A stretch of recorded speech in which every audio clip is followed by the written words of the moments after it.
ನಮಸ್ತೆ.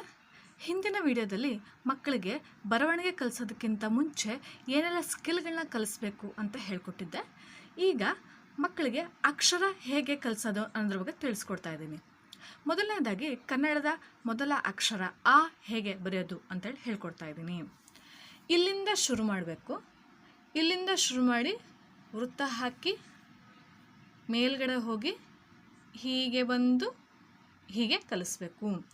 ಇದನ್ನು ಹೀಗೆ ಕಲಿಸ್ಬೇಕು. ಮಕ್ಕಳಿಗೆ ಸುಲಭ ಆಗಲಿ ಅಂತೇಳ್ಬಿಟ್ಟು ಮೊದಲು ಹೀಗೆ ಬರೀರಿ, ಆಮೇಲೆ ಒಂದು ಸೊನ್ನೆ ಸುತ್ತಿ, ಆಮೇಲೆ ಹೀಗೆ ಬರೀರಿ, ಹೀಗೆ ಸೇರಿಸಿ ಅಂತೇಳಿ ಕಟ್ ಪೀಸ್ಗಳಲ್ಲಿ ಹೇಳ್ಕೊಡ್ಬಾರ್ದು.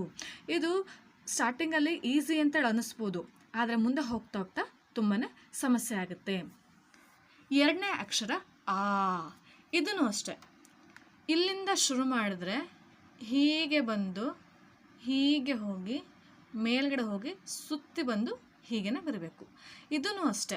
ಇಲ್ಲಿಂದ ಶುರು ಮಾಡಿದ್ರೆ ಕೊನೆಗೆ ಇಲ್ಲಿಗೆ ನಿಲ್ಲಿಸಬೇಕು. ಈಸಿ ಆಗಲಿ ಅಂತೇಳ್ಬಿಟ್ಟು ಕಟ್ ಪೀಸ್ಗಳಲ್ಲಿ ಮಕ್ಕಳಿಗೆ ಹೇಳ್ಕೊಡ್ಬಾರ್ದು. ಇದು ತಪ್ಪು. ಶುರುವಿನಲ್ಲಿ ಮಕ್ಕಳು ಹೇಗೋ ಕಲ್ತ್ರೆ ಸಾಕು ಅಂತೇಳಿ ಅನಿಸಿರುತ್ತೆ. ಹೋಗ್ತಾ ಹೋಗ್ತಾ ಮಕ್ಕಳು ಹ್ಯಾಂಡ್ ರೈಟಿಂಗ್ ಹಾಳಾದಾಗ ತುಂಬಾ ಕಷ್ಟ ಆಗುತ್ತೆ. ನನ್ನ ಸಜೆಷನ್ ಏನಂತಂದರೆ, ಮಕ್ಕಳು ಸ್ಟಾರ್ಟಿಂಗಲ್ಲಿ ಕಲಿಬೇಕಾದ್ರೆ ಅವರು ದೊಡ್ಡ ದೊಡ್ಡ ಅಕ್ಷರಗಳಲ್ಲೇ ಕಲೀಲಿ. ಒಂದು ಪೇಜಲ್ಲಿ ಒಂದು ದೊಡ್ಡ ಅಕ್ಷರ ಅಥವಾ ಒಂದು ಸ್ಲೇಟಲ್ಲಿ ಒಂದೇ ಒಂದು ಅಕ್ಷರ ಹೀಗೆ ಕಲಿತಾ ಬರಲಿ. ಅವರಿಗೆ ಒಂದು ಸಲ ಅಕ್ಷರ ಹೇಗೆ ಬರಬೇಕು ಅನ್ನೋದು ಸ್ಪಷ್ಟವಾಗಿ ಗೊತ್ತಾದ ನಂತರ ಅವ್ರಿಗೆ ನಾವು ಸೈಜ್ನ ಡಿಕ್ರೀಸ್ ಮಾಡ್ತಾ ಬರಬೇಕು.